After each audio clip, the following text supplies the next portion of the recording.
অন্তর্বর্তী সরকারের প্রধান উপদেষ্টা ডক্টর মোহাম্মদ ইউনূসকে চিঠি লিখেছেন জাতিসংঘের মহাসচিব আন্তোনিও গুতেরেস। চিঠিতে তিনি প্রধান উপদেষ্টার নেতৃত্বে চলমান সংস্কার প্রক্রিয়ার দৃঢ় সমর্থনের কথা জানিয়েছেন। আজ বুধবার প্রধান উপদেষ্টার ভেরিফাইড ফেসবুক পেজে গুতেরেসের চিঠিটি শেয়ার করা হয়েছে।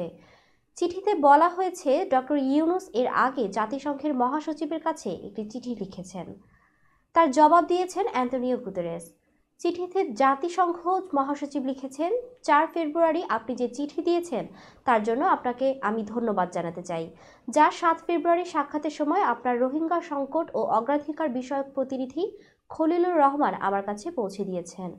আমি বাংলাদেশের সঙ্গে জাতিসংঘের দৃঢ় সংহতি এবং আপনার নেতৃত্বে চলমান সংস্কার প্রক্রিয়ার প্রতি দৃঢ় সমর্থন করি।